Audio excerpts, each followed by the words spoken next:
이거야말로 커피다라는 생각에 이런 거를 사랑하는 사람들은 분명 있을 거다 이렇게 착각을 했었죠. 왜? 내가 좋아하니까. 내가 좋아하고 내가 그런 카페들을 찾아다녔으니까. 어떤 사람들은 이런 얘기예요. 사업이라는 거는 전문성이 있는 사람들을 고용해가지고 하는 것이다. 근데 생각해보자고요. 20대? 무슨 돈이 있어요? 그리고 전문성이 있는 사람들의 나이는 또 몇 살이에요? 그러면 현실적으로 젊은 나이에 창업하는 사람이라면은 젊은 나이에 자기 사업을 준비 중이거나 자녀분이 좀 어린 나이에 창업을 계획 중이라면 한번 들어보시면 좋겠습니다. 순전히 저의 얘기이고요. 저는 20대에 창업을 했었어요. 정확히는 26살 대학교 4학년 때 했었고, 대학교 생활하면서 커피를 되게 좋아했었고 카페라는 공간도 좋아했습니다. 그렇다 보니까 자연스럽게 카페 창업을 꿈꾸게 됐고, 저 또한 일정 부모님의 도움을 받으면서 처음에 시작을 했었습니다. 그래서 어느덧 저는 카페 창업을 했다가 카페를 하고 지금은 로스팅 공장까지 운영을 하면서 이렇게 회사를 운영해 나가면서 30대인 지금의 제가 20대 중반에 창업을 하고 실수했던 점 5가지를 얘기해 보겠습니다. 제가 몇 년 동안 제 회사를 운영하면서 알게 됐던 점들입니다. 첫 번째는 그냥 저렴한 곳이면 되는 줄 알았습니다. 카페를 오픈하더라도 인테리어 견적을 한 곳, 두 곳, 세 곳에서 계속 받잖아요. 인테리어 뿐만이 아닙니다. 커피 장비들도 그렇고 하다못해 에어컨이라든지 그 밖에 기타 자재들 관련된 거, 예를 들어서 인테리어 견적을 받는다면은 처음에 생각했던 건 그냥 평당 단가였어요. 누구는 평당 200만 원이다, 누구는 평당 150만 원에 된다, 이런 말들 많이 듣게 되거든요. 그런데 저는 인테리어 공사를 지금 몇 번을 했지, 한 번, 두 번, 세 번, 뭐 4번 이렇게 하는 동안 인테리어라는 거는 단순하게 평당 단가로 얘기할 수 없구나. 예를 들어서 에폭시 바닥이랑 타일이랑 장단점이 다르단 말이죠. 거기서 견적도 달라져요. 그거 말고도 하다못해 유리도 이것도 다 다릅니다. 이중유리 다르고, 그리고 인테리어의 외관을 하더라도 외관을 뭐 벽돌로 할 거냐 아니면은 그냥 간단하게 하고 끝낼 거냐, 근데 이런 거를 다 모르고 처음에는 그냥 평당 단가 이 정도 그리고 인테리어 견적 받은 곳들 중에서 좀 싼 곳, 이거랑 비슷한 게 업장에 들어가는 자잘한 애들도 있잖아요. 예를 들어서 화장실에 핸드워시라든지 아니면은 뭐 손 바르는 거 크림, 아니면 정말 자잘하게 휴지까지도, 이런 애들도 그냥 처음에는 싼 거면 되는 줄 알았어요. 또 카페에서 중요한 거 테이크아웃 컵이죠. 테이크아웃 컵이 만약에 싼 거를 쓰잖아요. 그러면 아이스 아메리카노 이렇게 손님들이 받아서 젓는다거나 섞으려고 이렇게 흔들면 테이크아웃 뚜껑 컵 사이사이로 셉니다. 아니면 장비도 만약에 저렴한 것만 산다, 커피가 맛있기도 힘들고 일정하게 나오기도 힘들고, 장비도 저렴한 거 샀다가 후회하시는 사장님들 여럿 봤습니다. 뭐 제가 하는 원두도 예시를 들자면은 저렴한 원두가 있고 비싼 원두들이 있잖아요. 그러면 저렴한 원두는 그만한 이유가 또 있을 거예요. 맛이 없거나 유지가 안 된다거나 생산 관리, 유통 CS 이런 게 잘 될까? 근데 처음에 할 때는 이런 것들을 다 모르고 그냥 싼 걸로 한다, 견적이 조금 더 저렴한 곳으로 한다 라는 거를 좀 실수했었던 것 같아요. 저는 일례로 얼마 전에 브라질 생두 산지 갔다 왔거든요. 근데 산지에 직접 가서 보니까 생두가 싼 거부터 비싼 것까지 어떠한 게 다르구나를 직접 보고 느끼고 왔단 말이에요. 근데 여기서 부작용이 하나 생겼는데, 생두라는 것도 결국 종의 차이 혹은 관리의 차이가 있습니다. 근데 생두가 이렇다? 그러면은 과일이라는 거 혹은 재배가 되는 쌀부터 시작해서 우리가 섭취하는 육류라든지 하다못해 계란이라든지 이런 것들도 싼 거부터 비싼 것까지의 차이가 이제 눈에 좀 들어오겠죠. 이걸 아니까 이제 백화점 가서 장 보는 재미를 좀 느끼게 된 거예요. 이 수준에 맞지 않는 과소비가 되냐고 좀 무섭긴 한데, 계란도 저는 삶은 계란을 매일 2개씩은 무조건 먹거든요. 그런데 저렴한 계란이랑 난각번호 1번짜리 계란이랑 그 차이를 좀 알게 되는 거예요. 아니면 또 다른 거예요. 제가 지금 있는 이 로스팅 공장 있잖아요. 저는 이 공장에 처음에 들어올 때는 몰랐고 지금에서야 알게 된 게 있는데, 저희 생산 쪽이 살짝 어두워요. 왜 이렇게 어둡지? 이러고서 조명을 올려야 되겠다 알아보려 했거든요. 근데 이 공장을 만들 때 당시에 조명의 조도가 좀 적은 거가 들어갔대요. 그 밖에도 사무실 유리창이라든지 이런 게 얇은 게 들어간 거야. 외부랑 접점이 되어 있는 유리창문들은 이중유리라든지 단열 효과가 되는 거, 이런 거에 따라서 차이가 엄청 나거든요. 겨울이면 추운 거야. 근데 이거를 또 새로 작업하기엔 비싸고, 아우.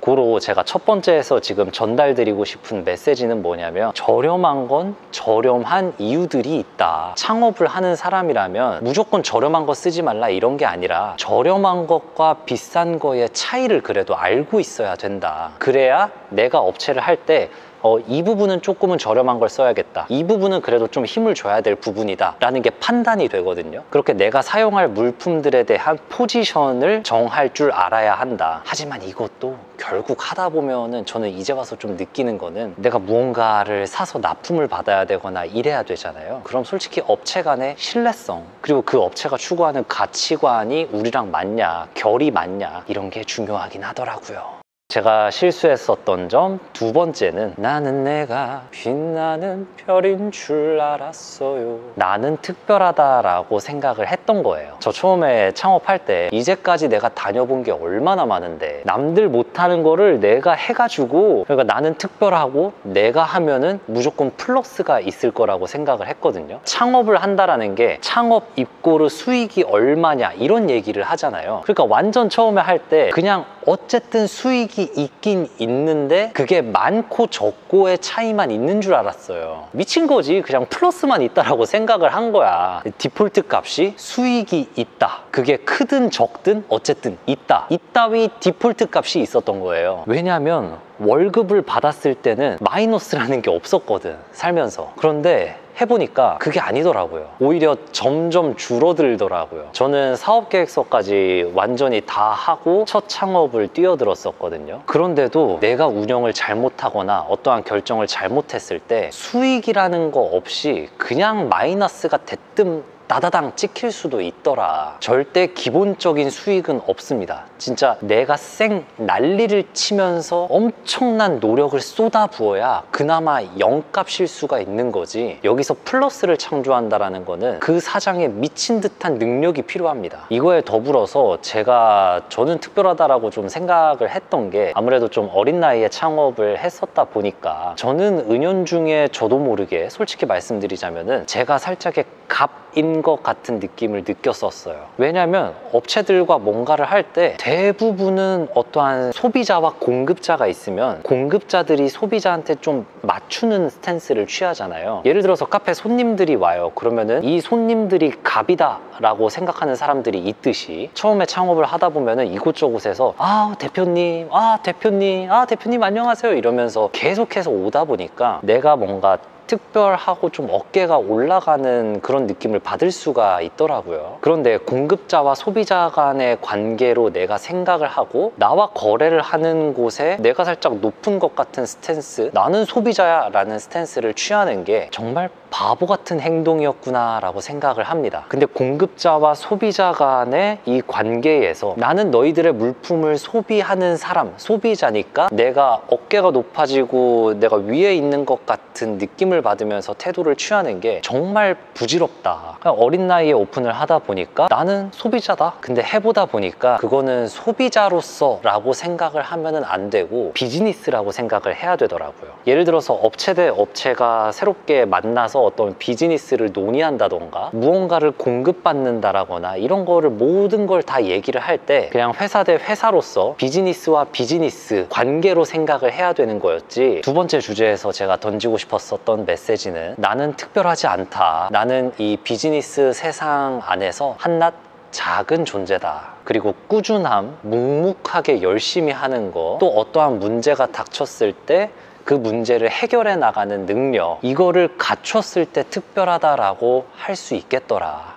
자, 이제 세 번째 주제는 내가 좋아하는 거를 남들도 좋아할 줄 알았다입니다. 제가 옛날에 핸드드립 망했던 했던 썰 영상을 올린 적이 있어요. 그것도 몇 년 전이야. 벌써 6년, 7년 전 얘기긴 한데, 저는 커피를 주되게 공부하고 카페를 오픈했다 보니까 핸드드립 그리고 스페셜티 커피 이런 것들을 사람들이 좋아할 줄 알았어요. 이거야말로 커피다라는 생각에 이런 거를 사랑하는 사람들은 분명 있을 거다 이렇게 착각을 했었죠. 왜? 내가 좋아하니까. 내가 좋아하고 내가 그런 카페들을 찾아다녔으니까. 그러한 사람들이 내 카페로 또 올 것이다, 꾸준하게 나의 매출을 올려줄 것이다 라고 착각을 했었다. 처음에는 어떻게 원두의 향미를 어떻게라도 좀 더 화려하게 살리고 싶단 말이야. 근데 어느 정도 이제 로스팅을 하고 장사를 하면서 손님들이 산미에 대한 컴플레인을 얘기하고 주변 사람들의 피드백을 듣다 보면은, 아, 이게 우리가 좋아하는 맛이구나, 사람들이 좋아하는 맛이랑은 달랐구나. 그리고 제가 지금 읽고 있는 마케팅 책이 있는데 그 책에서 나왔던 구절이에요. 자신이 이미 익힌 지식과 경험 안에서만 생각하면 결국 독선적이고 근시안적인 마케팅을 하게 될 것이다. 그래서 이 세 번째 주제에서 제가 던지고 싶은 메시지, 데이터적으로 접근해야 합니다. 마케팅을 할 때도 있잖아요. 내 감각으로 하는 게 아니고 통계 데이터를 기준으로 접근해야 돼요. 내가 창업을 하면서 무언가를 결정할 때도 그냥 단순한 감각, 누가 이렇다더라가 아니고 확실한 통계 데이터적으로 접근을 하고 내 의사결정을 내리는 게 훨씬 더 성공 확률이 높더라. 제일 피해야 되는 게 그럴 것 같아서 감각적인 접근을 조심해야 합니다.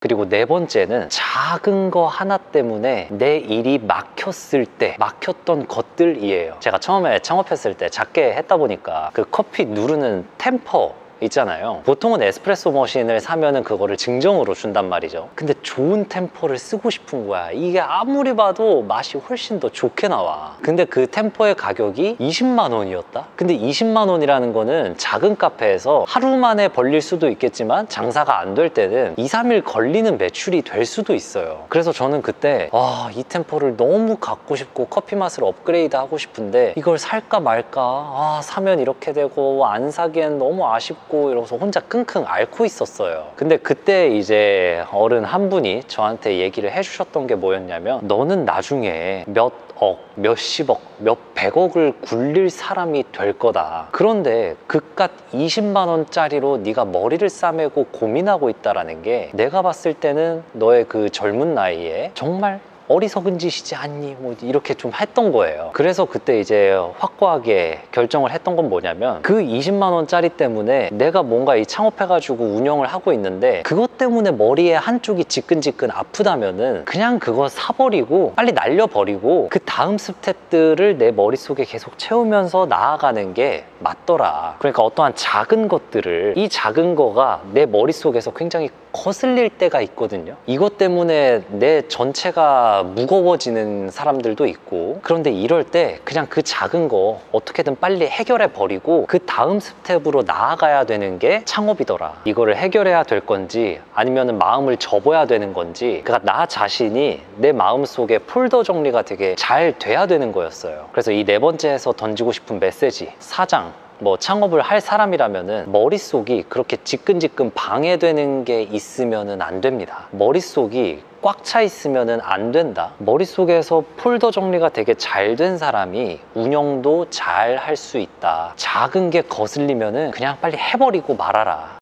마지막 다섯 번째 주제는 하나만 잘하면 될 줄 알았다입니다. 그러니까 하나만 전문성이 있으면 될 줄 알았어요, 창업이라는 게. 하지만 사장이라는 역할은 여러 가지 스탯이 골고루 있어야 되더라고요. 어떤 사람들이 이런 얘기해요. 사업이라는 거는 전문성이 있는 사람들을 고용해가지고 하는 것이다. 근데 생각해보자고요. 20대? 무슨 돈이 있어요? 그리고 전문성이 있는 사람들의 나이는 또 몇 살이에요? 그러면 현실적으로 젊은 나이에 창업하는 사람이라면은 전문성이 있는 사람들을 사전에 고용하는 건 어렵습니다. 그 말은 뭐다? 그거를 운영할 사장이 여러 가지 스탯이 있어야 돼요. 처음 창업을 한다라는 거는 종합적인 능력이 필요합니다. 저는 나름 처음에 창업을 하면서 사업계획서 썼다 그랬잖아요. 그러한 구도를 가지면서 커피뿐만 아니라 마케팅이랑 경영에 관한 것도 공부를 많이 했었거든요. 제가 대학교 학과도 산업경영공학과였다 보니까. 그런데 세금이며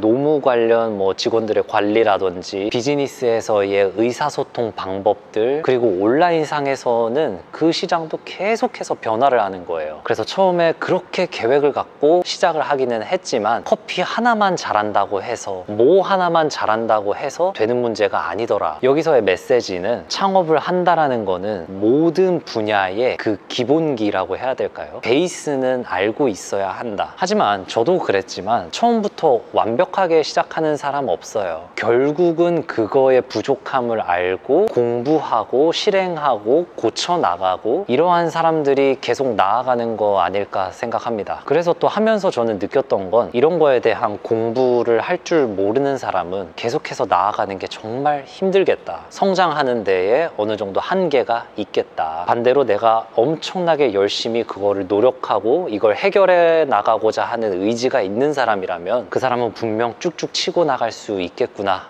봅니다. 그럼 여기까지 도움 되셨길 바라며 인스타도 팔로우 해주시면 감사합니다. 그럼 봐주셔서 감사합니다.